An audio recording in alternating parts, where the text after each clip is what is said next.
Muy bien, bienvenidos a todos. Hoy es 17 de Kislev en el calendario hebreo. Estamos a una semana de la fiesta de Hanukkah o la fiesta de la dedicación, en la que la escritura nos muestra que Yeshua también participó de la fiesta de la dedicación. Ya les estaremos hablando un poquitico de esta fiesta bien importante, con mensajes muy importantes para nosotros, que arranca el próximo domingo al caer la tarde. Bienvenidos a todos, qué bueno saludarlos, a cada uno de ustedes. Seguimos orando por todos, por las necesidades que hay, alegrarnos también con la bendición de seguir creciendo en la palabra, de escucharles y escuchar también sus agradecimientos al Señor. Hoy es un tema muy especial, como les decíamos. Ya estamos en el capítulo 4 del libro de Juan, que nos hemos propuesto tratar de profundizar un poco a la luz de la Torá y todo el mensaje que trae Yeshua en sus palabras, dado que el mandamiento que nos dio Moisés es escuchar al Mesías. Por eso nos hemos propuesto hacerlo y, por supuesto, ser discípulos, ser imitadores, como él lo hizo, también nosotros hacer. Hoy Jairito muy amablemente nos prestó el enlace. Muchas gracias, Jairito. Qué bueno estar por aquí en Zoom. Jairito también va a participar el día de hoy en el tema. Por eso vamos a iniciar de una vez, porque tenemos un tema muy interesante, muy conocido, y es el encuentro entre Yeshua y la mujer samaritana, muy conocido en nuestro mundo cristiano, con tantas lecciones que aparecen allí en el capítulo 4. Vamos a tratar de extraer algunas de ellas para poder traerlas a nuestra vida. Bienvenidas también todas las preguntas, los comentarios. Claro que sí. Recuerden que nosotros somos estudiantes de Torá. No es nuestro propósito dar ninguna doctrina o dogma, sino ir avanzando en la escritura, así como el sol que nace y se pone hasta el mediodía es importante para nosotros. Vamos a orar en esta mañana para comenzar. Te damos gracias, Señor, porque nos das todas las cosas. Gracias, Señor, por la bendición de tu Torah. Que tu Torah sea como el agua, como la lluvia que cae del cielo y riega la tierra. También, Señor, pedimos que riegues nuestros corazones y lo hagas a través de tu Espíritu. Pedimos, Señor, tu Espíritu, tu Ruach, para que nos dé sabiduría para entender, comprender tu palabra. Que tu palabra no esté escrita solamente en un libro, sino está escrita en nuestros corazones, es lo que pedimos en esta mañana. Oramos, Señor, por nuestros estudiantes de Torá, las necesidades que tenemos de salud, financieras, eh, personales, familiares, las dejamos en tus manos, Señor. Todos los sueños y planes que tenemos en nuestras vidas, eh, que tenemos en nuestro corazón, los dejamos en tus manos, Señor, también. Hágase, Señor, de acuerdo a tu voluntad, que se cumplan los deseos de tu corazón. Queremos deleitarnos en ti cada día y en tu palabra. Danos un momento con tu rúa, danos sabiduría, danos entendimiento, Señor, y discernimiento también. Te lo pedimos en el nombre de tu Hijo Yeshua. Amén. Muy bien. Vamos a compartir pantalla para poder iniciar el tema de esta mañana. Vamos a ubicarnos entonces en nuestras Biblias en el capítulo 4, perdón, me vuelvo aquí, en el capítulo 4 del libro de Juan. Como hemos avanzado, ya hemos encontrado unos temas bien interesantes en esos primeros 3 capítulos bastante profundos que tiene el libro de Juan. Y aquí viene el capítulo 4, donde se nombra también un milagro. Ya vimos que en el capítulo 2, Yeshua hace un milagro y encontramos que hay una inmensidad allí tremenda en lo que Yeshua nos muestra en este milagro. Aquí también, en este encuentro, hay un milagro preciosísimo entre Yeshua y esta mujer samaritana. Vamos a meternos un poco en, en, en lo que ocurrió en el contexto y en algunas lecciones que queremos compartir aquí con con cada uno de ustedes. Bienvenida Darly, Diego, Jan. Dice el capítulo 4 del libro de Juan que cuando el Señor entendió que los perushim, ya hablamos de los perushim, ¿no? De los fariseos, habían oído decir Yeshua hace y bautiza más discípulos que Juan, aunque Yeshua no bautizaba, sino sus discípulos. Dice la escritura que él sale de Judea, del sur, sale de Judea y se fue otra vez a Galilea. Para pasar de Judea a Galilea hay un intermedio. Voy a adelantarme aquí un poco a un mapa que les vamos a mostrar también aquí más adelante.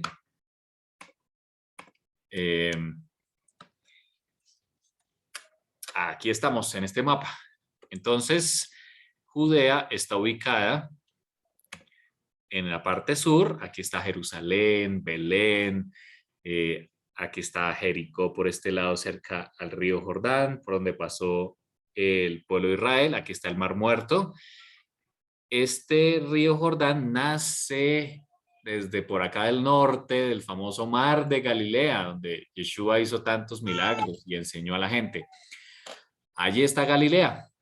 Para pasar de Judea a Galilea, hay dos caminos. Un camino es bordeando el río Jordán hasta llegar a Galilea y lo otro es irse por la zona montañosa, por Samaria.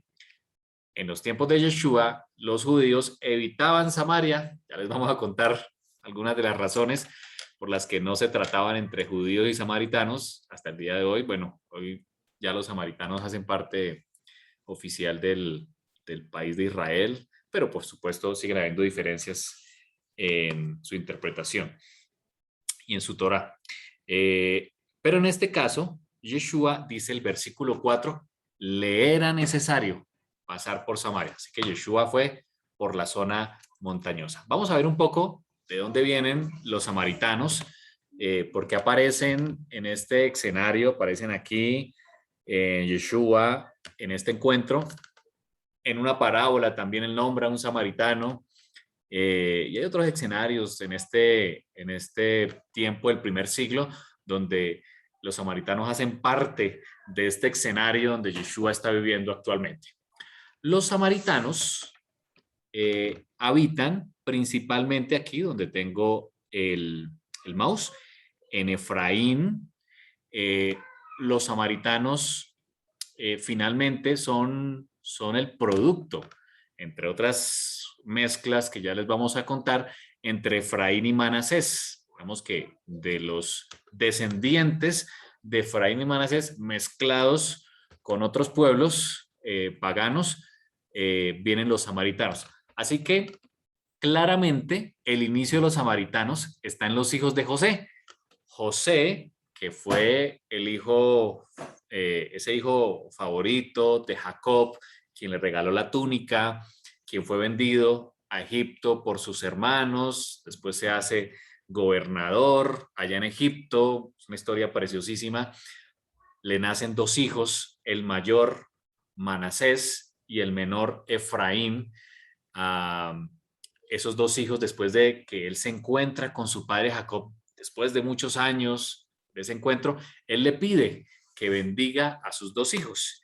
Y precisamente vemos en Génesis, en el capítulo 48, ese momento en que Jacob bendice a los hijos de José, a Efraín y Manasés. Dice el versículo 5 de Génesis 48, ahora tus dos hijos, Efraín y Manasés, que te nacieron, está hablando Jacob aquí a José, que te nacieron en la tierra de Egipto, antes que viniese a ti, a la tierra de Egipto, míos son, como Rubén y Simeón serán míos.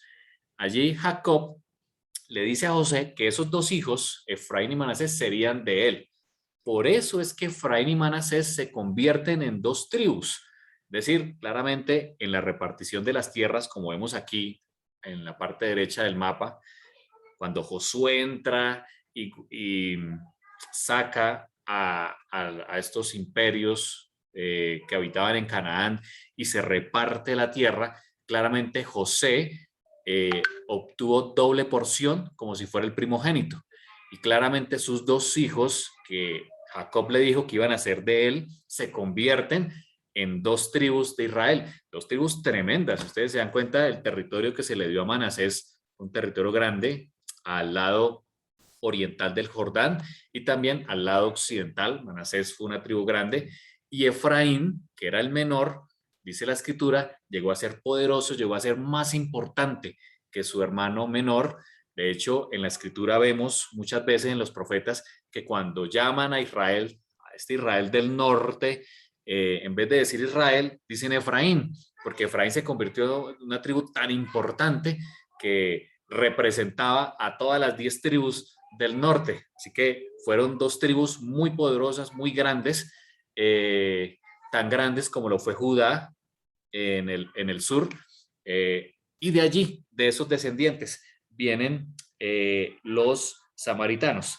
Vemos en el versículo 14 del Génesis 48 que Jacob o Israel extendió su mano derecha y la puso sobre Efraín, que era el menor, y su mano izquierda sobre la cabeza de Manasés. Dice la escritura que lo colocó adrede, formando una cruz, y allí bendijo al menor con la bendición mayor y al mayor con la bendición del menor. Hay un aspecto preciosísimo en esta bendición de Efraín y Manasés. José trata de decirle al papá, no papá, si no es, coloca tus manos como las tienes en este momento. Y Jacob le dice, tranquilo José, no te preocupes, Manasés también será grande, pero Efraín será el principal. Y el versículo 20 del capítulo 48 dice que los bendijo aquel día diciendo, en ti bendecirá Israel diciendo, hágate Dios como a Efraín y Manasés. Y puso a Efraín antes que a Manasés. Este versículo se convierte, como lo ven ustedes allí, en un mandamiento, porque Israel está diciendo, en ti bendecirá Israel. Es decir, el Señor nos insta a que también hagamos la misma bendición con nuestros hijos. Hágate Dios como Efraín y Manasés.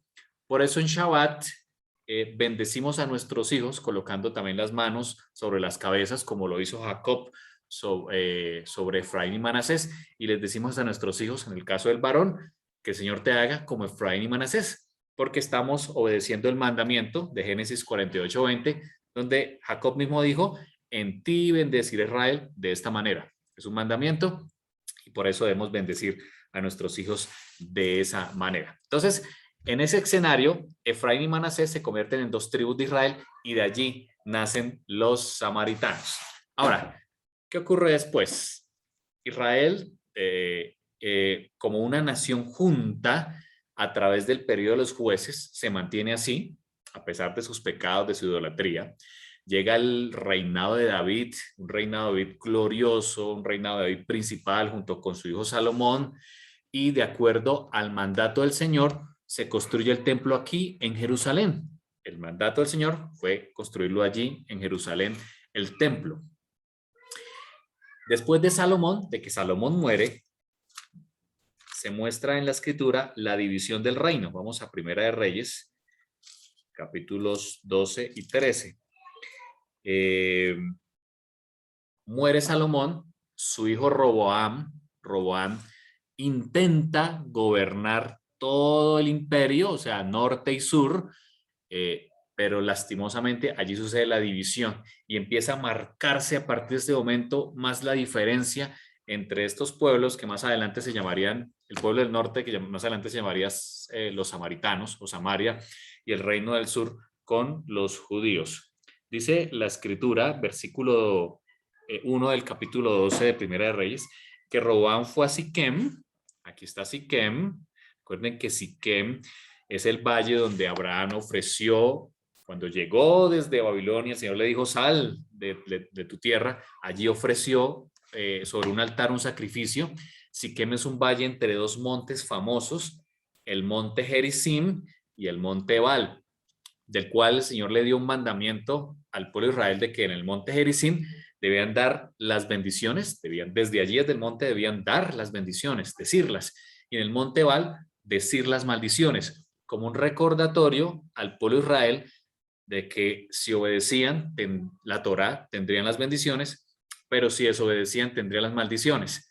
Eso fue cumplido. Cuando Josué entra a la tierra prometida con todo su ejército, ellos suben a los montes y dan las bendiciones en Gerizim y las maldiciones en el monte Ebal, como cumplimiento de ese mandamiento que el Señor les ha dado. Entonces aquí estaba Roboam en Siquem, en ese valle, porque todo Israel había venido a Siquem para hacerle rey. Y aconteció que cuando lo oyó Jeroboam, aquí entra en escena Jeroboam, hijo de Nabat, que aún estaba en Egipto, a donde había huido delante del rey Salomón y habitaba en Egipto, enviaron a llamarle. Vino pues Jeroboam y toda la congregación de Israel y hablaron a Roboam diciendo: tu padre, Salomón, agravó nuestro yugo, mas ahora disminuye tú algo de la dura servidumbre de tu padre y del yugo pesado que puso sobre nosotros, y te serviremos. Y él les dijo: idos, y de aquí a 3 días volved a mí. Y el pueblo se fue. Entonces el rey Roboam pidió consejo de los ancianos que habían estado delante de Salomón, su padre, cuando vivía, y dijo: ¿cómo aconsejáis vosotros que responda este pueblo? Y ellos hablaron diciendo: si tú fueres hoy siervo de este pueblo y los sirvieres, y respondiéndoles buenas palabras les hablares, ellos te servirán para siempre. Los ancianos le dijeron a Roboam: quita las cargas de los tributos que tu padre Salomón instituyó. Versículo 8. Pero él dejó el consejo que los ancianos le habían dado y pidió consejo de los jóvenes que se habían creado con él. Y él les preguntó lo mismo: ¿cómo me aconsejan que responda a este pueblo que me pide disminuir los tributos? Entonces los jóvenes le dijeron, versículo 10, segunda parte: tu padre agravó nuestro yugo, mas tú disminúyenos algo, y así hablarás. El menor dedo de los míos es más grueso que los lomos de mi padre. Ahora pues, mi padre os cargó de pesado yugo, mas yo añadiré a vuestro yugo. Dice la escritura: mi padre os castigó con azotes, mas yo os castigaré con escorpiones. Entonces fíjense que aquí Roboam no escucha el consejo de los ancianos que le decían: es mejor que disminuyas los impuestos.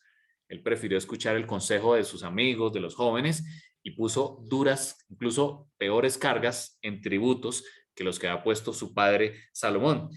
Eso hizo que el pueblo de Israel se rebeló. Aquí en el capítulo 12 encontramos que todo el pueblo, de Israel se rebeló contra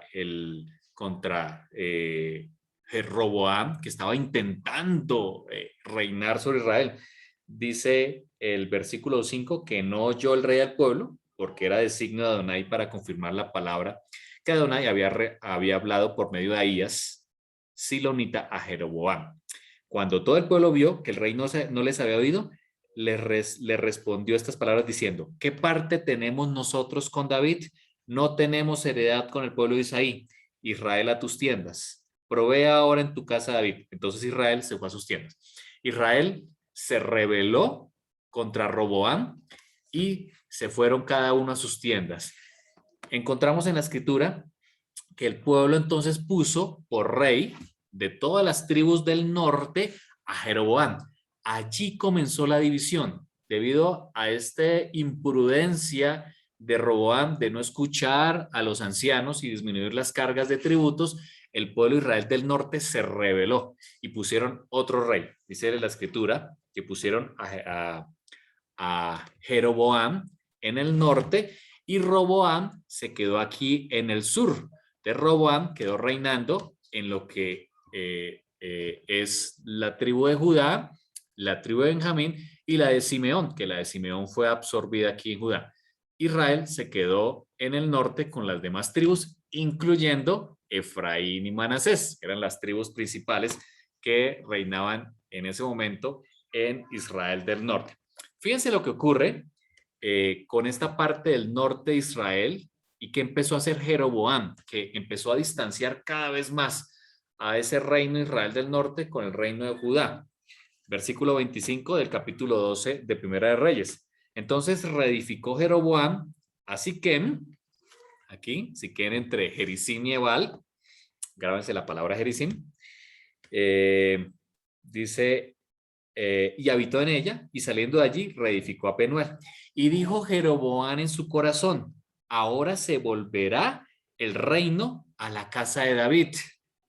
Si este pueblo sube a ofrecer sacrificios a la casa de Adonai en Jerusalén, porque el señor de este pueblo, porque el corazón de este pueblo se volverá a su señor Roboam, rey de Judá, y me matarán a mí y se volverán a Roboam su rey. Aquí Jeroboam está temiendo que Israel, cuando van a ofrecer sacrificios en Jerusalén 3 veces al año, se fueran a rebelar en contra de él y lo mataran, dejara de ser el rey de Israel en la parte norte.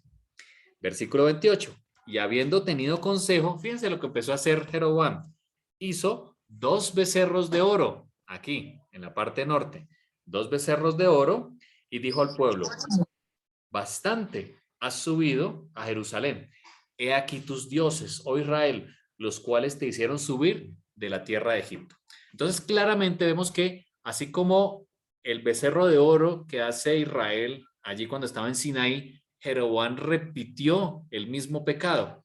Hizo becerros de oro, 2 becerros de oro en Israel, y los colocó en 2 ciudades, diciéndoles: estos son tus dioses, la misma frase que se dijo en el Sinaí. Estos son tus dioses que te sacaron de la tierra de Egipto.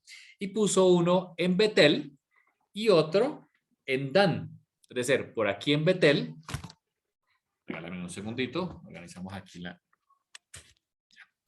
Entonces puso aquí uno en Betel, en la parte sur, y en Dan, en la parte norte, puso otro becerro. De tal manera que los israelitas en esta parte del norte no bajaran a Jerusalén como era el mandato del Señor al templo, sino que ofrecieran sacrificios en Betel y en la parte norte en Dan, para él evitar que el pueblo se mezclara o fuera a ofrecer sacrificios a Jerusalén. Dice el versículo 30, esto fue causa de pecado, porque el pueblo iba a adorar delante de uno hasta Dan. Hizo también casas sobre los lugares altos e hizo sacerdotes de entre el pueblo que no eran de la tribu de Leví. Fíjese, todos los pecados que va cometiendo Jeroboam: pone becerros de oro e induce la idolatría. Segundo, evita que el pueblo baje a Jerusalén para cumplir el mandamiento del Señor, exactamente en las fiestas. Tercero, pone sacerdotes que no eran del linaje de Leví, que eran los que el Señor había designado a Leví y por supuesto a la familia de Aarón y a sus hijos para que ministraran en el santuario y en el templo. Jeroboam pone sus propios sacerdotes, también comete pecado allí. Y fíjense lo que sigue haciendo. Instituyó Jeroboam fiesta solemne en el mes octavo. Recordemos que la fiesta del mes séptimo, que es, por supuesto, el Yom Teruah, Yom Kippur y el Sukkot, que es la fiesta del peregrinaje, lo que hace Jeroboam es que pone una fiesta en el mes octavo, en otro mes que el Señor no había mandado. Y dice que a los 15 días, como si fuera un Sukkot, versículo 32, conforme a la fiesta solemne que se celebraba en Judá, y sacrificó un altar. Hizo en Betel, ofreciendo sacrificios a los becerros que había hecho. Ordenó también en Betel sacerdotes para los lugares altos que él había sacrificado. Sacrificó pues sobre el altar que él había hecho en Betel a los 15 días del mes octavo, el mes que él había inventado de su propio corazón. Ojo con esa frase. E hizo fiesta a los hijos de Israel y subió al altar para quemar incienso. Claramente, Jeroboam estaba cometiendo un pecado tras otro. Número uno, no permitir que el pueblo de Israel bajara a Jerusalén a celebrar la fiesta. Coloca los becerros de oro en Betel y en el norte en Dan. Permite que ellos vayan y ofrezcan, hagan idolatría. Pone sacerdotes que el Señor no había ordenado. No había ordenado. Fíjense el pecado que también hemos caído nosotros cristianos, de poner sacerdotes que el Señor no ha ordenado. Y lo tercero es que instituyó fiestas que el Señor no había ordenado. Y con todo, fíjense que nosotros los cristianos también hemos caído también. Preferimos a veces las fiestas del mundo que las fiestas que el Señor ha puesto en su Torá, ha puesto en su palabra. Jeroboam pecó por colocar tiempos que el Señor no había designado. El Señor nunca ha designado que en el mes octavo debía celebrarse una fiesta al Eterno. Era en el mes séptimo. Y por eso dice la Escritura que pecó, que lo inventó de su corazón. Y quiero que pensemos nosotros, ¿será que nos estamos inventando otras fiestas? que estamos yendo a inventar fiestas que el Señor no ha puesto en su palabra y vamos a celebrarlas en este mundo occidental y con la mentalidad griego que tenemos aquí.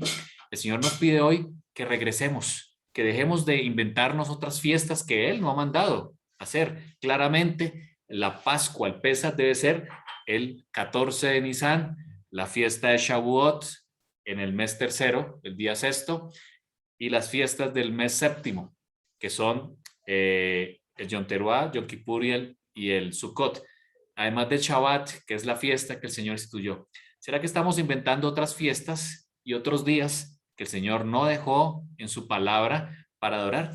Estaremos cayendo, si somos así, estaremos cayendo en el mismo error que cometió Jeroboam al tratar y por sus miedos de que perdía el reino, a tratar de que el pueblo de Israel no se le fuera de las manos, instituyó otras fiestas, instituyó otros tiempos designados por el Señor cuando él mismo nos lo ha mandado.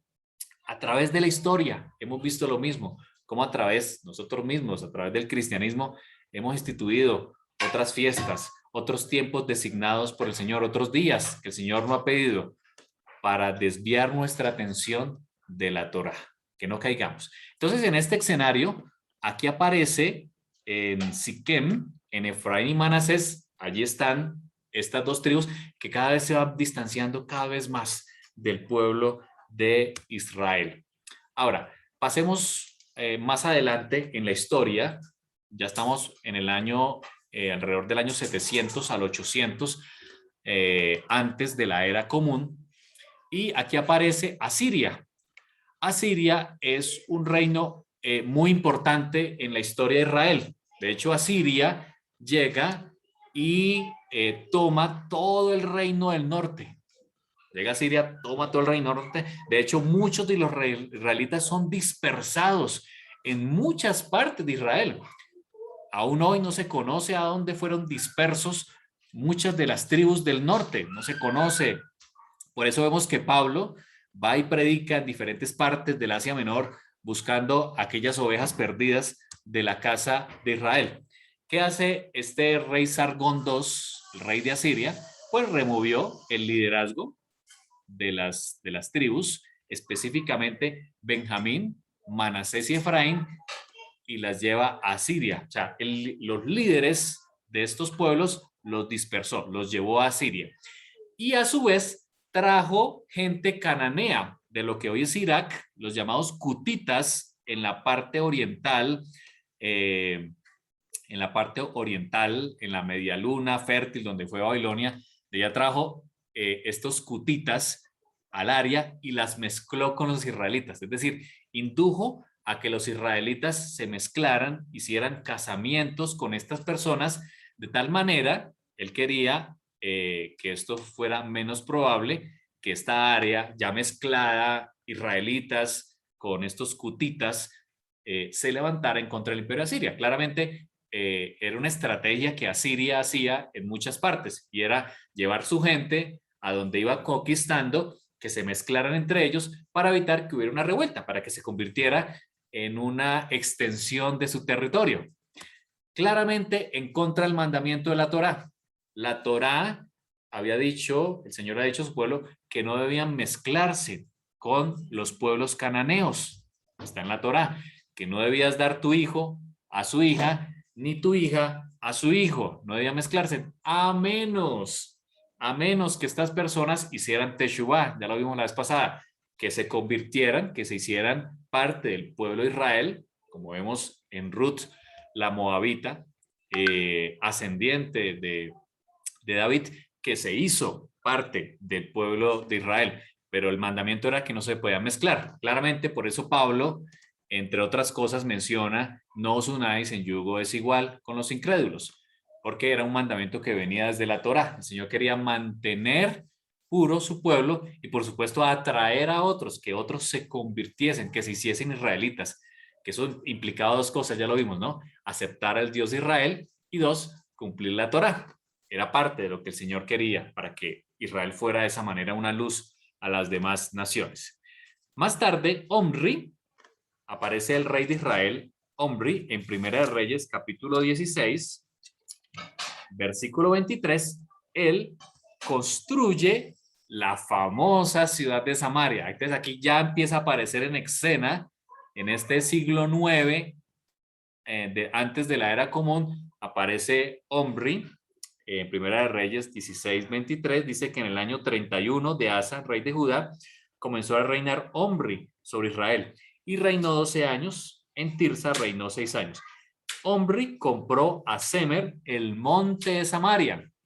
Es decir, allí donde está Samaria, hay un monte, uno de los montes es Gerizim, muy probablemente fue el que compró, dice, por 2 talentos de plata, y edificó en el monte, y llamó el nombre de la ciudad que edificó Samaria.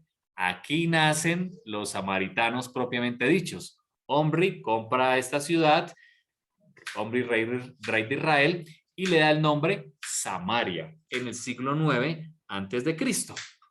Pero Sargón II, este Sargón del que estamos hablando aquí, nombra a toda la zona, no solo a esa ciudad, sino a toda esa zona del norte, la llama Samaria. Samaria viene de Shomronim. La palabra Shomronim significa guardar. Por eso es uno de los nombres que se les da a estos samaritanos, son los guardianes. Y viene precisamente desde este siglo VIII antes de Cristo, ya no solamente el pedacito que compra Omri, el monte, sino también toda la región llegó a conocerse como Samaria. Y de allí viene el nombre famoso de los samaritanos. Ahora, aquí estamos nuevamente en este mapa de Judea y Galilea. Judea quedó en el norte, todo el reino de Judá queda en el sur, perdón, en el sur con Jerusalén. Arriba queda Galilea, donde también habitaban personas que se consideraban judíos, que habían regresado después de la dispersión, ya les vamos a hablar de eso en un momento. Y en el centro quedó Samaria, toda esa región montañosa donde quedaron el monte Gerizim y el monte Ebal, se llamó Samaria. Vamos más adelante de la historia, nos adelantamos al año 586. Israel entonces quedó disperso y mezclado, que ya se ha mezclado. Y en el sur quedó Judá.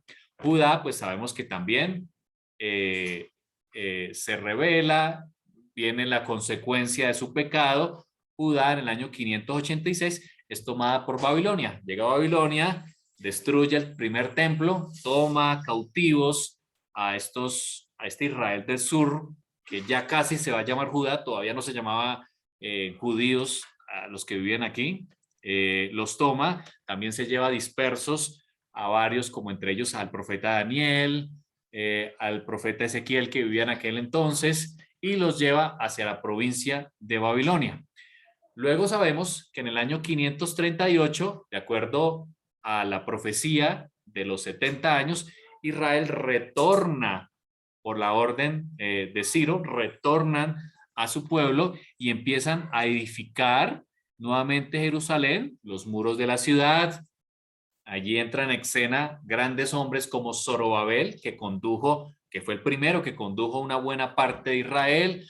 Entran en escena también Esdras y Nehemías, que fueron los encargados de dirigir estas obras de reconstrucción. Entonces, en el año 538, los retornados de Babilonia llegan nuevamente a Jerusalén y en el año 444 a.C., ya arrancando lo que se llamó la era del segundo templo, con la reconstrucción del mismo, Esdras retorna y se le da a esta parte del sur la jurisdicción de Judá.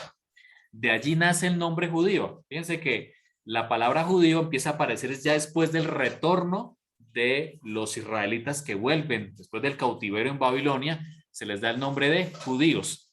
Y eso hace que no haya ninguna jurisdicción con los de Samaria.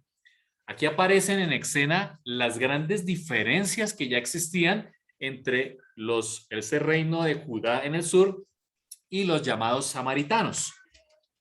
Eso quedó escrito en Esdras y en Nehemías. Vamos a ver algunos ejemplos de las ya diferencias que existían entre estos dos pueblos. Vamos primero a Esdras en el capítulo 4. Esdras, el capítulo 4. Fíjense cómo lo nombra aquí Esdras, como enemigos, ya se consideraban enemigos.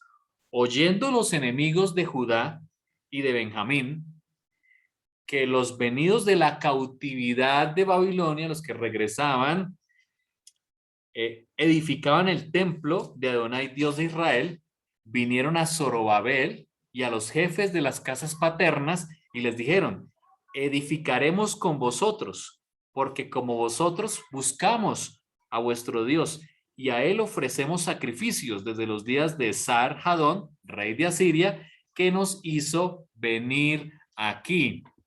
Fíjense, ahí aparece en escena la mezcla que el rey de Asiria había provocado. Es lo que ellos están mencionando en ese momento. Esa mezcla que les acabé de hablar hace un momento aparece en Segunda de Reyes 17. Allí en Segunda de Reyes 17 pueden ver el desarrollo de cómo este rey de Asiria trae y mezcla, trae gente de Babilonia y los mezcla. Entonces, estas personas que vienen a Jerusalén, estos ya samaritanos, les dicen que quieren edificar también Jerusalén. Fíjense la respuesta de Zorobabel.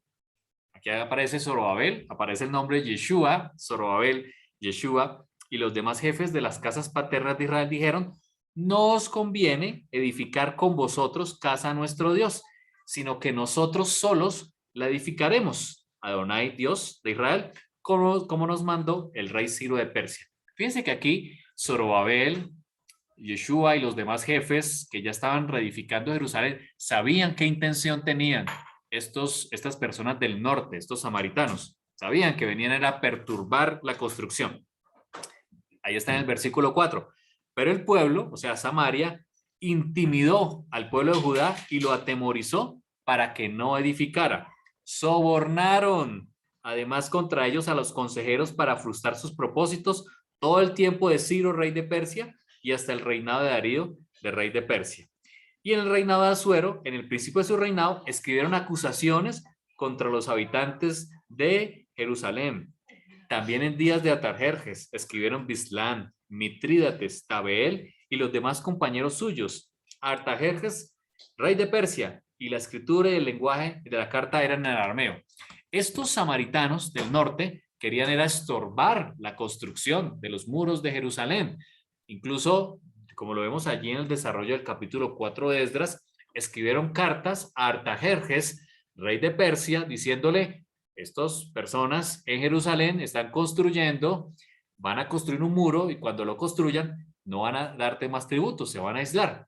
De hecho, eso provocó que el mismo Artajerjes detuviera por un momento la construcción de Jerusalén. Fue más adelante que se volvió a continuar con esta edificación. Así que los samaritanos que están en el norte lo que querían era impedir de cualquier modo que se construyera la ciudad de Jerusalén. Nehemías, en el capítulo 4, también habla acerca de los samaritanos. Inclusive ahí aparece un nombre muy famoso que es Sanbalat. Cuando oyó Sanbalat que nosotros edificábamos el muro, se enojó y se enfureció en gran manera. Fíjense la actitud aquí de estos samaritanos. E hizo escarnio entre los judíos y habló delante de sus hermanos y del ejército de Samaria y dijo: ¿qué hacen estos débiles judíos? ¿Se les permitirá volver a ofrecer sus sacrificios? ¿Acabarán en un día? ¿Resucitarán de los montones del polvo las piedras que fueron quemadas? Y en este capítulo 4 vemos todo el desarrollo de este Sanbalat, que lo que hizo todo el tiempo fue estorbar y atemorizar la reconstrucción del muro de Jerusalén. Así que tristemente vemos que después del retorno de Babilonia, las diferencias se acrecentaron entre los dos pueblos. Los samarios o los samaritanos que vivían en el norte con lo que en ese momento se empezó a llamar los judíos o el reino de Judá, que quedaron en el sur junto con la tribu de Benjamín y reedificaron Jerusalén y reedificaron el segundo templo. Entonces encontramos aquí varias de las diferencias. Dame un segundo, vamos a poner aquí silencio en alguno de los... Ya. ¿Sí me escuchan? ¿Me confirman si me escuchan? Sí, Sí, sí, señor. Okay. sí, te estás escuchando. Muchas gracias. Entonces vemos aquí algunas de las diferencias entre judíos y samaritanos que empezaron a marcarse entre ellos. Por su parte, los judíos quedaron con las escrituras hebreas, es decir, la Torá, los profetas y los escritos, que es lo que hoy conocemos como el Antiguo Testamento, o mejor llamado el Tanakh. Tanakh, recuerden que entre, es un acróstico entre la Torá, los profetas y los escritos. Los escritos son Salmos, Proverbios, Eclesiastés, Cantares. Entonces, se compone del Tanakh. Pero los samaritanos en el norte se quedaron solamente con lo que conocemos hoy como el Pentateuco. De hecho, es la Torá, por supuesto, con varias diferencias, con bastantes diferencias que los samaritanos.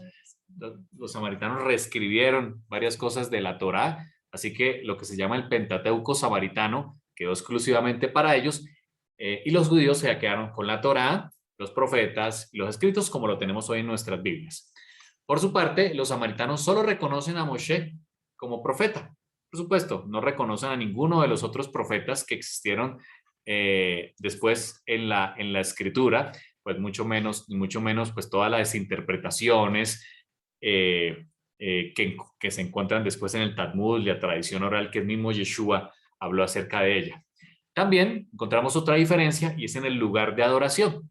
Los samaritanos que vivían allí en la región cerca al monte Garizim, ellos colocan un mandamiento adicional en las 10 palabras donde se dice que en el monte donde se debe adorar al Señor es en el monte Gerizim. Claro, toman como referencia el mandamiento de que en ese monte se debían dar las bendiciones. Fue una interpretación allí. Por su parte, los judíos, y pues nosotros como herencia de los judíos y ahora conociendo al Mesías Yeshua, reconocemos a Jerusalén como el lugar donde el Señor designó para hacer la adoración y ofrecer el culto. ¿Qué otras características? Encontramos aquí entre los samaritanos dos grupos. Uno, los Shomrim, que son los famosos guardianes.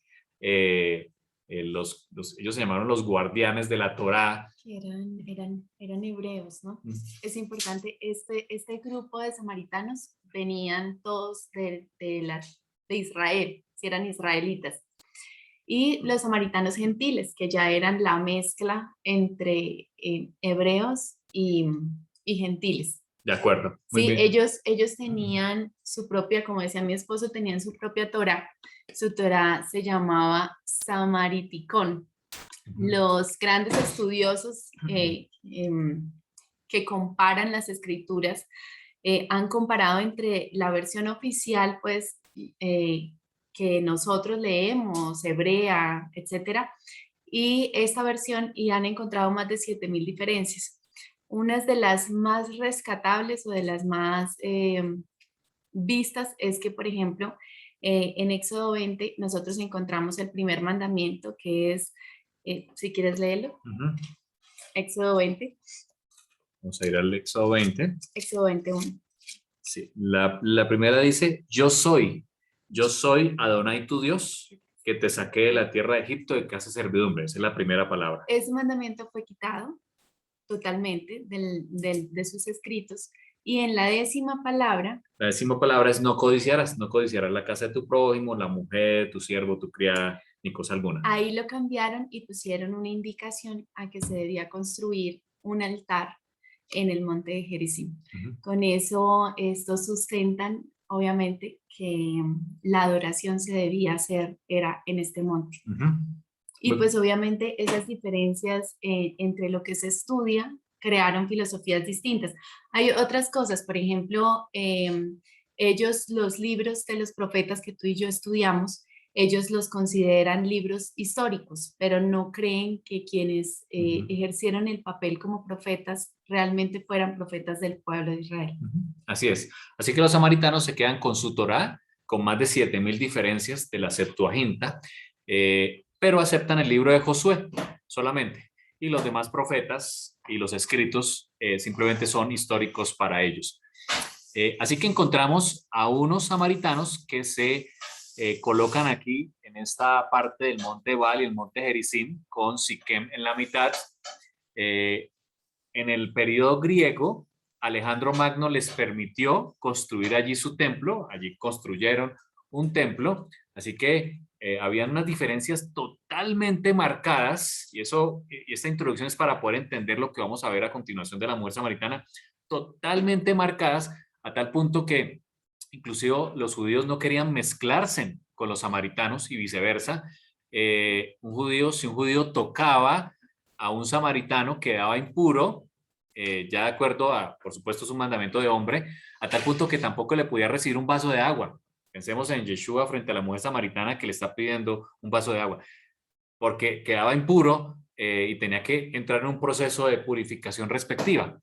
Ellos, los samaritanos, quedan en esta zona montañosa donde está el monte Ebal y el monte Gerizim, y por su parte los judíos quedan en el sur, y eso hace, como les mencioné hace un momento, que quienes viajaban en la época de Yeshua, viajaban hacia el norte, hacia Galilea, esquivaban, por eso dice la escritura que evitaban pasar por Samaria y se iban bordeando el río Jordán hasta encontrar Galilea, toda la zona de Galilea, Caná, Nazaret, Capernaum, bueno, toda la zona donde Yeshua también desarrolló su ministerio.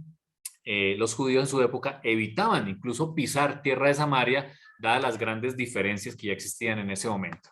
Ahora, es importante también decir que no solamente lo evitaban por voluntad propia, sino que encontramos a una Samaria que empieza a hacerle la guerra literalmente a Judea. Entonces, empezaron a tratar de que primero no fuera construido el templo. Después de que fue construido, no les permitían a quienes venían desde arriba, desde Galilea, hacia Judea, no les permitían pasar por sus tierras, ¿sí?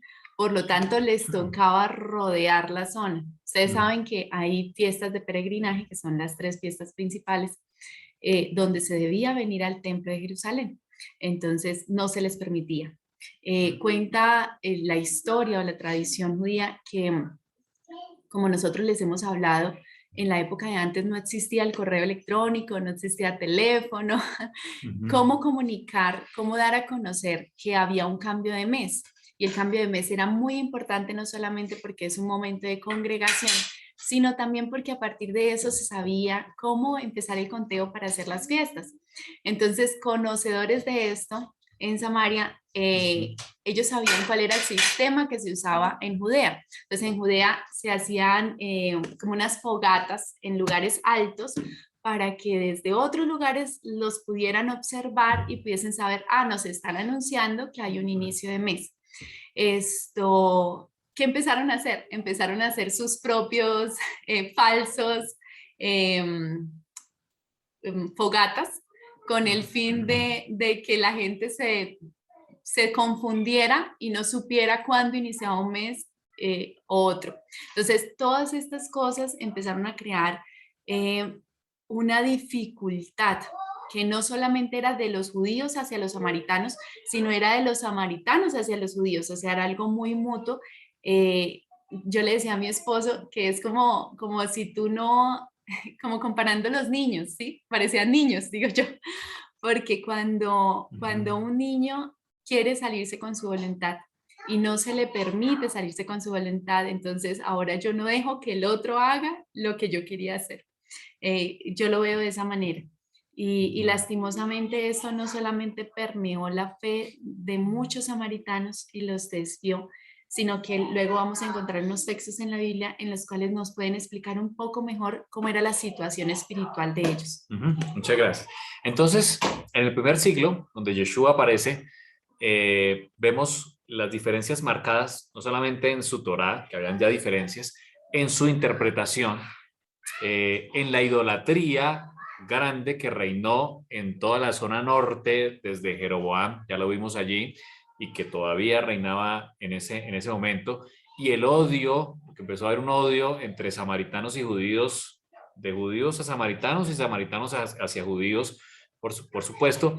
Ahí aparece en escena un rabino, un rabí llamado Yeshua, que dice la escritura en el versículo 4 de Juan 4, le era necesario pasar por Samaria.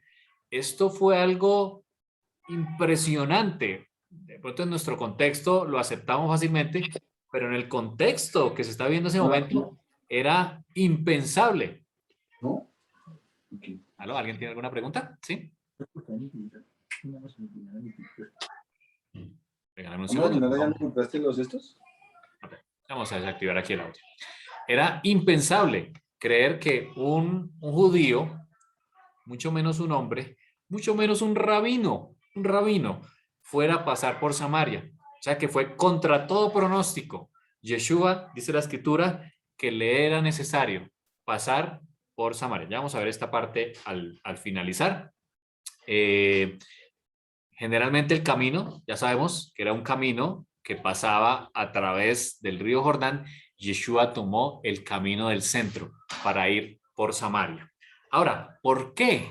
¿Por qué le era necesario ir a Samaria o pasar por Samaria? Yeshua no solamente tenía un propósito con esa mujer y con ese pueblo, tenía que cumplir su misión. Mateo 15:24 dice, Mateo 15:24, dijo de Yeshua, no soy enviado, sino a las ovejas perdidas de la casa de Israel. Es Israel del norte que se dividió, que puso becerros, que cometió idolatría, que fue disperso por Asiria, que se mezcló en yugo desigual, que pusieron tiempos y fiestas que el Señor no había designado, que hicieron su propia Torá, no aceptaron los profetas. A ellos tenía Yeshua la misión. Dice, no soy enviado sino a las ovejas perdidas de la casa de Israel. Claramente Yeshua tenía un propósito.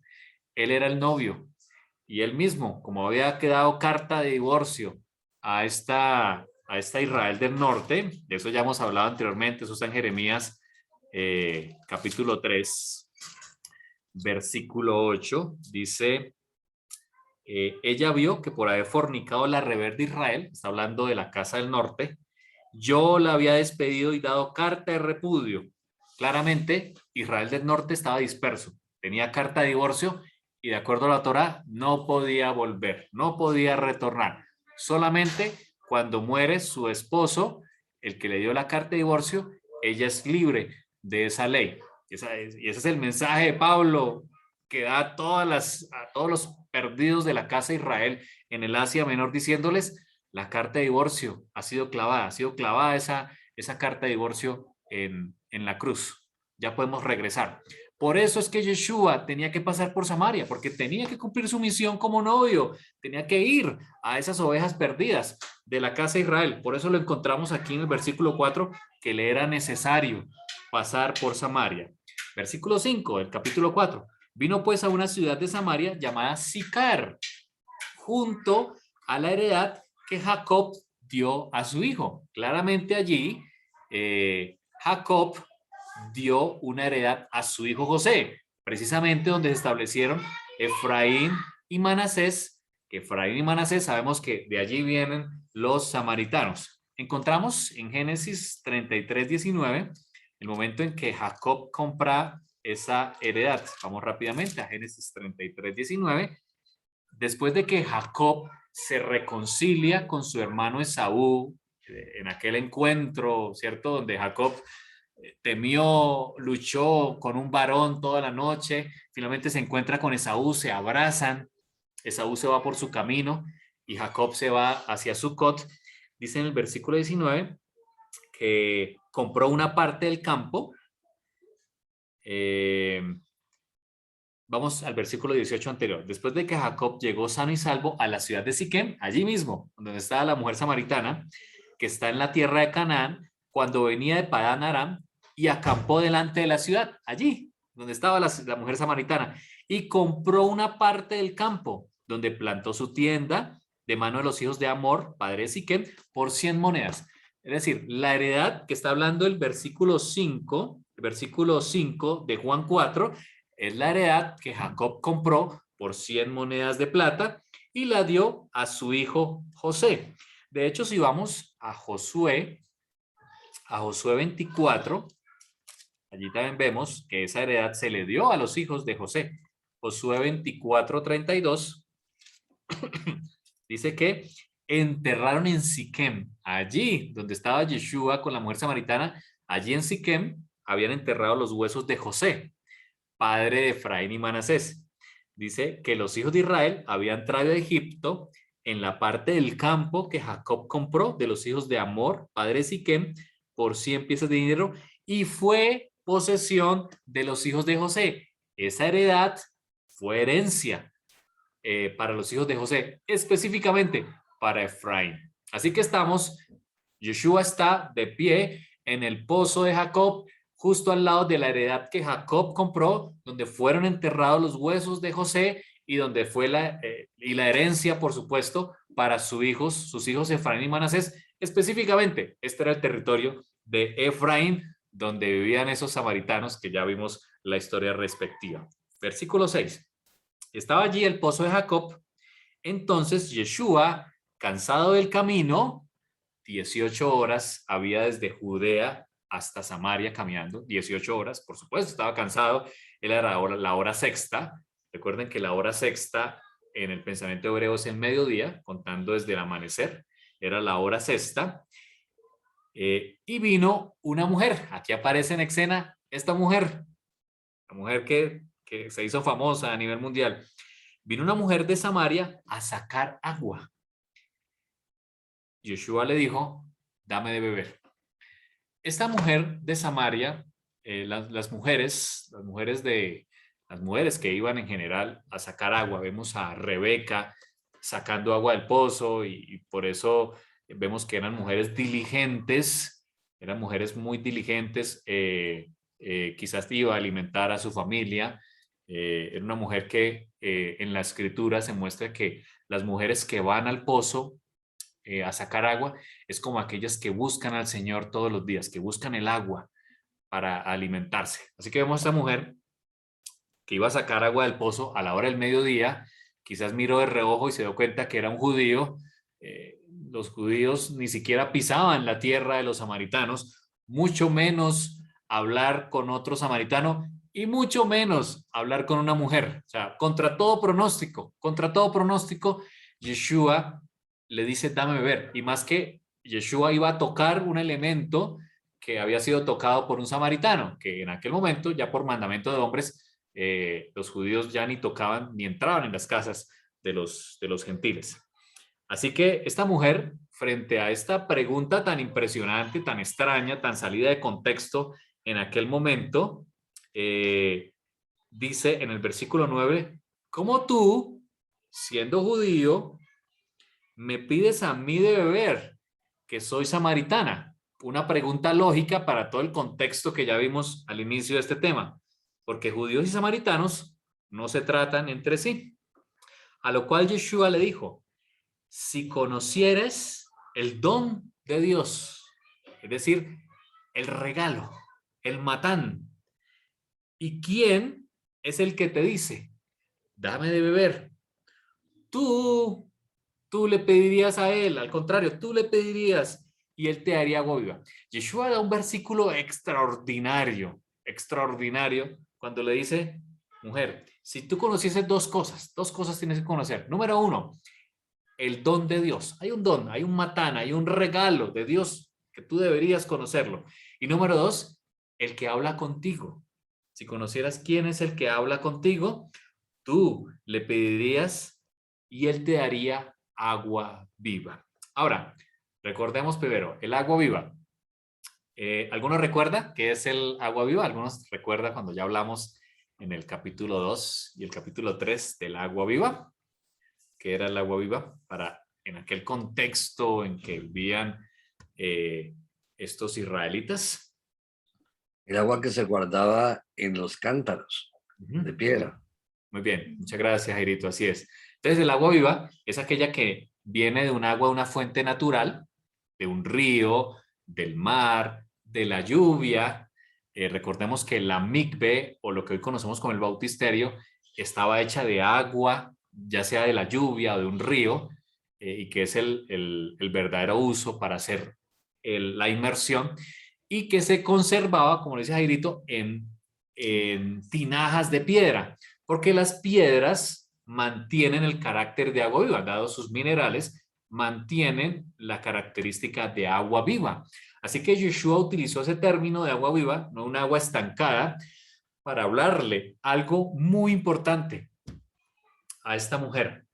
Dice Juan 16:7, y aquí empieza a hablarla, aquí empieza a hablarle de ese regalo. Yeshua dice, si conocieses el don de Dios, pues el don, él lo mencionó más adelante, en Juan 16:7, dice, os conviene que yo me vaya, dice Yeshua, porque si no me fuera, el Consolador no vendría a vosotros, mas si me fuere, os lo enviaré. Yeshua estaba anunciando que vendría un don, un regalo, y eso es lo que le quiere decir aquí a la mujer samaritana. Es necesario, debes conocer ese regalo.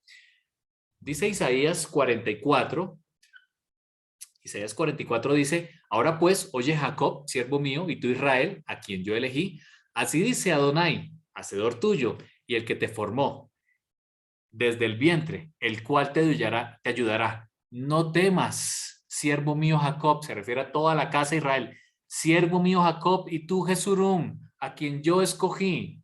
Está hablando a toda la casa de Israel, norte y sur. Porque yo derramaré aguas sobre el sequedal y ríos sobre la tierra árida. Y dice allí, mi espíritu, mi ruaj, derramaré sobre tu generación y mi bendición sobre tus renuevos, y brotarán entre hierba como sauces junto a las riberas de aguas. Qué hermoso, ¿no? Este dirá, yo soy de Adonai. El otro se llamará el nombre de Jacob, y otro escribirá con su mano Adonai y se apellidará con el nombre Israel. Claramente Yeshua le dice aquí a la mujer samaritana, tienes que conocer dos cosas. Uno, el don de Dios. Y segundo, ¿quién es el que te dice, dame beber? Un mensaje muy similar al que se le dio a Nicodemo, cuando Yeshua le dijo, tienes que nacer de nuevo. Y ya lo vimos en la clase anterior, nacer del agua y del espíritu. Claramente le está diciendo, tienes que conocer, aceptar a Yeshua. Aquí nuevamente Yeshua se le presenta a la mujer samaritana y le dice, tienes que conocer dos cosas. Uno, el don de Dios, el espíritu, el espíritu. Y número dos, ¿quién es el que te dice, dame de beber? Porque tú le pedirías a él y él te daría agua viva. La mujer le dijo, Señor, pero no tienes con qué sacarla. Ella pensaba que se refería al agua viva del pozo. No tienes con qué sacarla, el pozo es hondo. ¿De dónde tienes agua viva? ¿Acaso eres tú mayor que nuestro padre Jacob, que nos dio este pozo en esta tierra que él compró por 100 monedas de plata, del cual bebieron él, sus ganados, sus hijos? Yeshua le dijo, cualquiera que bebiere esta agua volverá a tener sed. Cualquiera que bebiera tener, pero del agua que yo le daré no tendrá sed jamás, sino que el agua que yo le daré será en él una fuente de agua que salte para vida eterna. Nuevamente Yeshua le está diciendo, hay algo más, así como le dijo a Nicodemo, hay un nuevo nacimiento que no se ha experimentado. Tú hiciste todos los nuevos nacimientos, te falta uno. La mujer samaritana también le está diciendo, hay una agua viva que tú necesitas. En el capítulo 7, en el versículo 37, cuando Yeshua en el último gran día de la fiesta de Sukkot, como vimos anteriormente cuando hablamos de esta fiesta, dice la escritura que Yeshua se puso en pie y dijo, si alguno tiene sed, que venga a mí y beba. El que cree en mí, y dijo lo mismo que le dijo la mujer samaritana, de su interior correrán ríos de agua viva. La explicación está en el versículo siguiente, en el 39. Dijo esto del Ruach, del Espíritu, que habían de recibir los que creyesen en él. Como Nicodemo, como el Señor le dijo a Nicodemo, si crees en el Mesías, recibirás el Espíritu. A la mujer samaritana le estaba diciendo exactamente lo mismo. Y aquí Yeshua, a toda la multitud que estaba en el templo, le dijo, cuando ustedes crean en mí, recibirán en el Espíritu, porque aún no había venido. Ahora, hay algo interesantísimo aquí en este contexto. Dice él en el capítulo 4, en el versículo, Juan capítulo 4, versículo 35. Voy a adelantar un momento. Dice él, ¿no decís vosotros, aún faltan 4 meses para que llegue la siega? La siega es la cosecha. La cosecha se hacía en el mes séptimo. Recuerden que Sukkot es el fin de la cosecha. Sukkot, la fiesta de Sukkot en el mes séptimo es el fin de la cosecha. Y aquí Yeshua dice que faltaban 4 meses para que llegara la cosecha. Quiere decir que estaban en el mes tercero. Es decir, en el contexto de la fiesta de Shavuot, la fiesta del mes tercero, donde Israel recuerda, donde recordamos la entrega de la Torá, y donde también en el mes tercero descendió el Espíritu. Dice la Escritura en Hechos que cuando estaban reunidos todos en la fiesta de Shavuot, es decir, en el Pentecostés, descendió el Espíritu. En el contexto de esa fiesta, Yeshua le dice a la mujer samaritana, yo tengo agua viva, si crees en mí, de tu interior correrán ríos de agua viva. Está anunciando en el contexto de la fiesta de Shavuot que no solamente se necesita la Torah, sino que también se necesita del Ruah. Y es que así como el mismo día que fue entregada la Torah, en el mismo día, en la misma fiesta, también el Ruah, el Espíritu Santo, descendió sobre los discípulos después de la muerte de Yeshua. Exactamente, pues los 50 días que ya conocemos desde su resurrección. Volvamos a Juan, capítulo 4. Así que la mujer en el versículo 15 le dice, Señor, dame esa agua porque pues no quiero tener sed, no quiero tener que venir a este pozo todos los días a sacar agua. Y Yeshua le dice algo impresionante. Le dice, ve y llama a tu marido. Llama a tu marido. Y ven acá. Y la mujer le responde, no tengo marido. Y Jesús le dijo, bien has dicho, no tengo marido, porque 5 maridos has tenido. Y el que ahora tienes no es tu marido. Es impresionante estas palabras que Yeshua le menciona aquí a la mujer, donde empieza a desnudar su vida.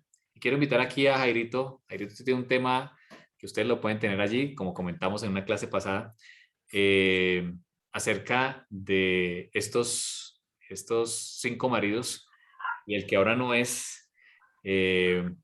Jairito tiene un tema muy interesante y por eso lo he invitado para que nos hable en esta parte acerca de estas palabras que Yeshua desnuda frente a la mujer samaritana. Adelante, Jairito. Muy bien, muchas gracias. Permítame, voy a compartir pantalla.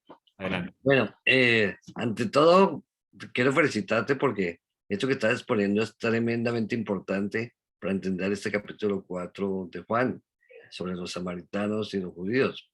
Pero la parte que yo quiero explicar, complementando todo lo que has dicho muy bien, es por qué Jesús le dice a la samaritana que había tenido 5 maridos y el que tenía ahora no era su marido. Vamos a mirar el contexto y ustedes recordarán lo que vimos en Juan 2, cuando vimos que Dios, o Cristo más bien, les habla sobre la parte que tiene que ver con el nacimiento, no solamente con el nacimiento, sino con las bodas de Caná y las bodas del Cordero. Eso lo analizamos ya. Entonces ahora lo que vamos a ver aquí es que ese séptimo, yo voy a tratar de resumir porque estamos un poquito tarde, pero voy a tratar de resumirlo.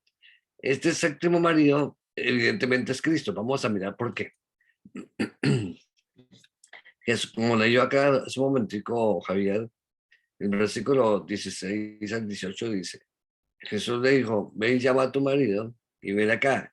Respondió la mujer y le dijo, no tengo marido. Jesús le dijo, bien has dicho, no tengo marido, porque 5 maridos has tenido y el que ahora tienes, que o sea el sexto, no es tu marido. O sea que Jesús le estaba diciendo en este texto que ella iba a tener otro marido. Le estaba diciendo que en otras palabras se iba a encontrar con el verdadero marido y en ese momento ella se estaba por casar espiritualmente con el verdadero marido que representa a Cristo.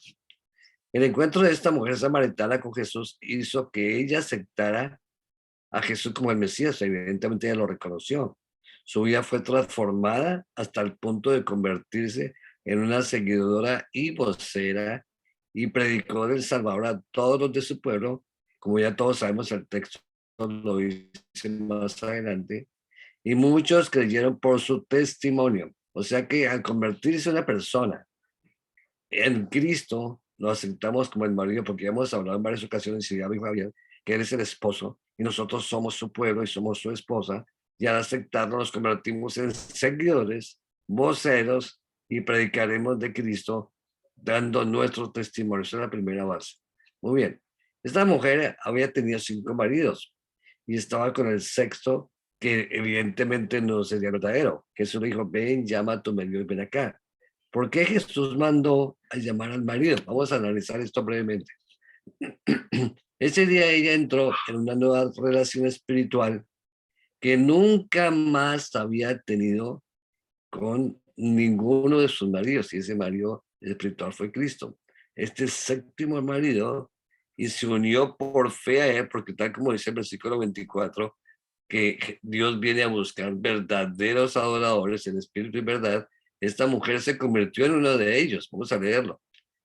Dios es espíritu, y los que le adoran en espíritu y en verdad es necesario que le adoren. O sea que ella de ahí en adelante no solamente es una relación con Dios, una relación con Cristo, sino que al mismo tiempo podemos decir que fue sellada por Cristo como uno de sus hijos con el Espíritu Santo.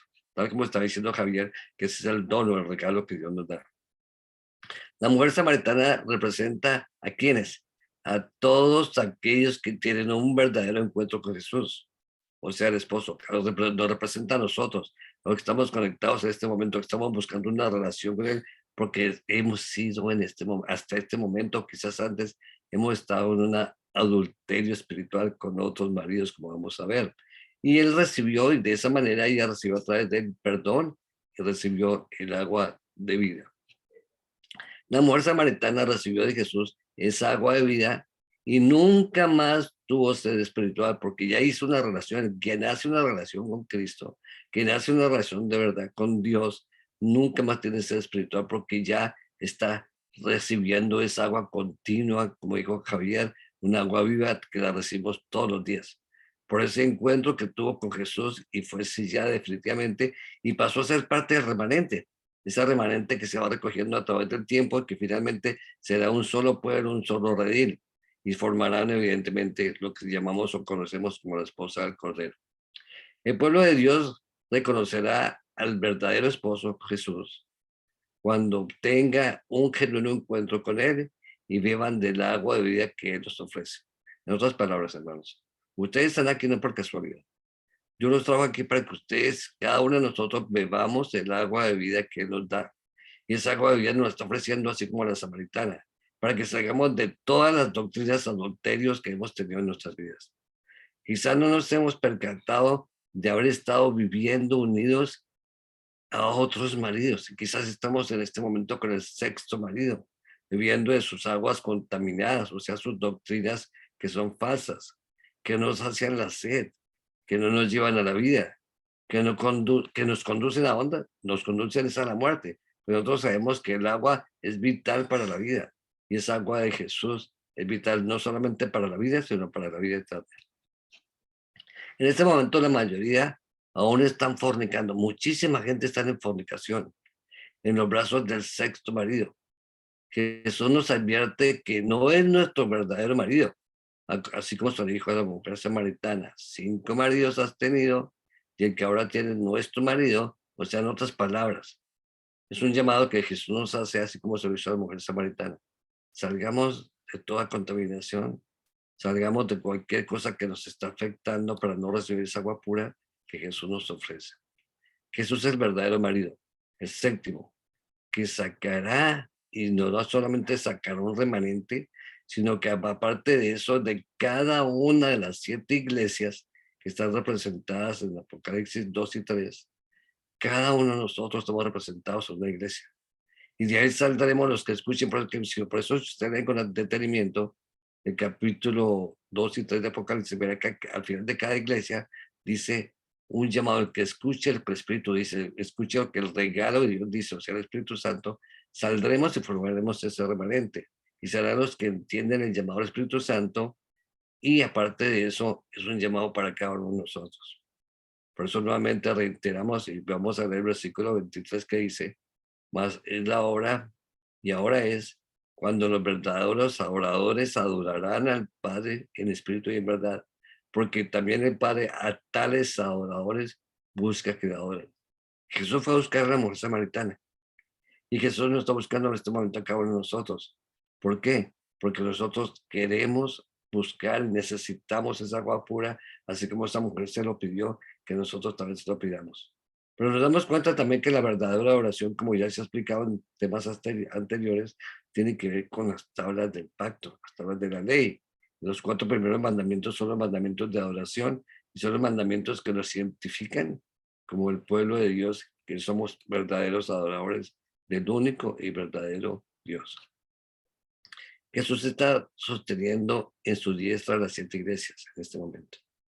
Y los 7 ángeles de las 7 iglesias, hasta que salgan de cada una de estas 7 iglesias por su voz y beban del agua de vida que nos ofrece. Por eso Apocalipsis 1:20 nos dice, el misterio de las 7, Apocalipsis 1:20 dice, el misterio de las 7 estrellas que has visto en mi diestra y de los 7 candeleros de oro. Las 7 estrellas son los 7 ángeles y las 7 iglesias. Y los 7 candeleros que has visto son las 7 iglesias. Hermanos y amigos, en este momento nosotros somos iglesia. Cada uno de ustedes es una iglesia.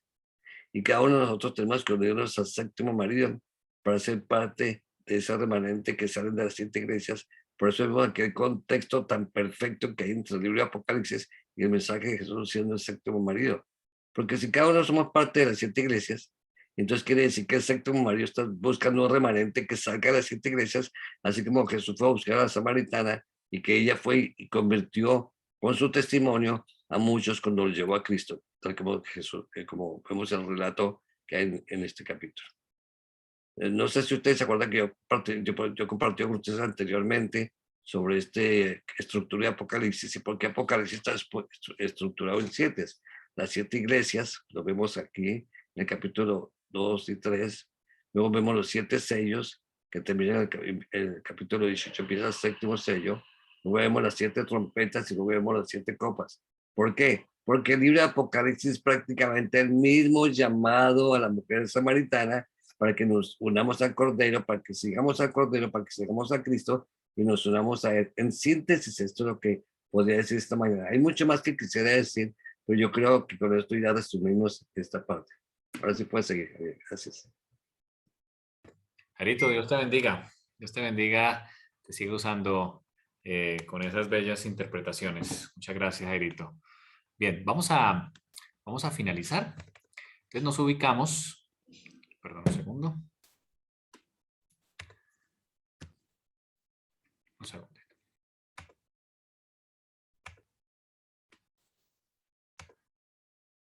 Perfecto. Entonces, en la parte final del capítulo 4 de Juan, entre otras cosas, pues Yeshua aquí predice la destrucción del templo, cuando le dice a la mujer en el versículo 21, pues obviamente ya diciéndole que es en este monte de Gerizim donde sus padres le dijeron que deben adorar, y ustedes los judíos dicen que es en Jerusalén.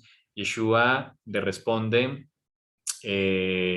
ustedes creen, dice, mujer, créeme que la hora viene cuando ni en este monte, en Gerizim, ni en Jerusalén adoraréis al Padre. Es decir, claramente está hablando de que habrá un momento en que ya no se podrá adorar allí. Vosotros adoráis lo que no sabéis.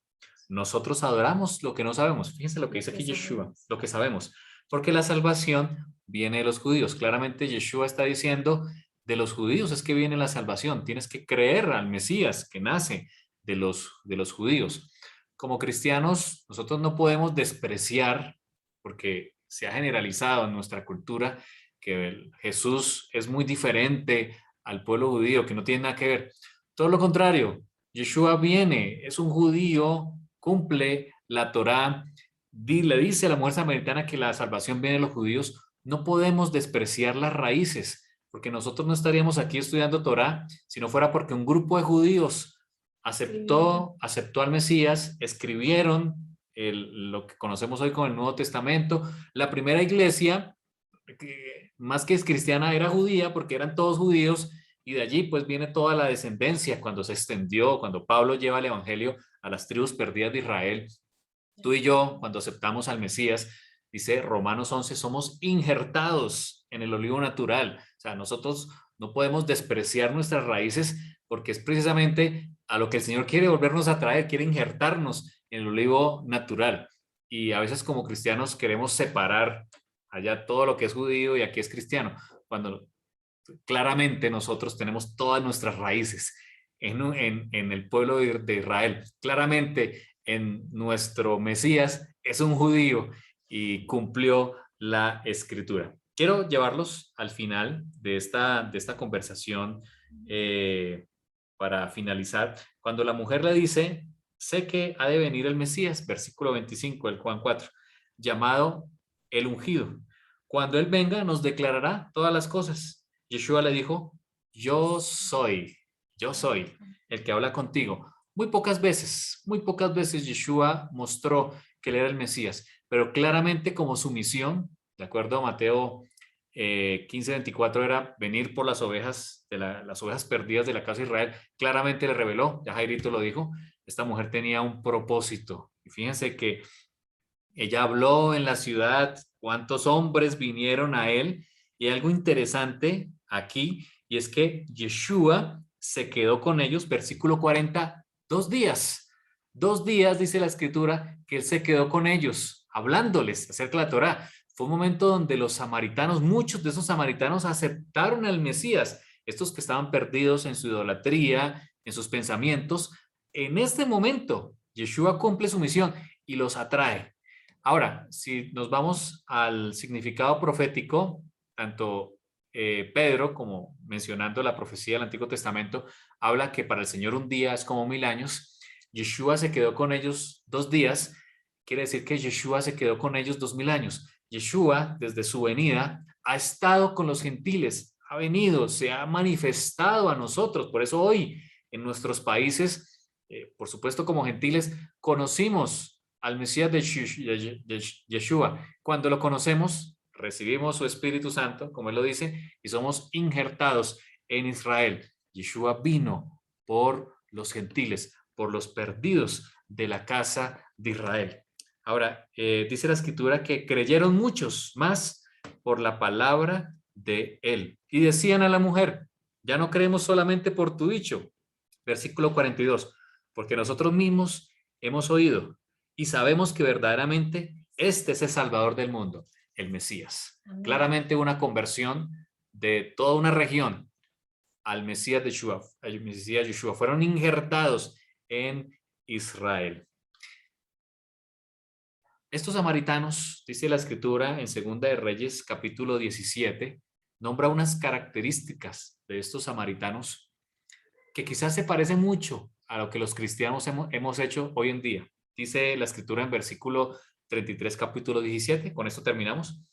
Temían a Adonai, nosotros también como cristianos, ¿cierto? Pero honraban a sus dioses.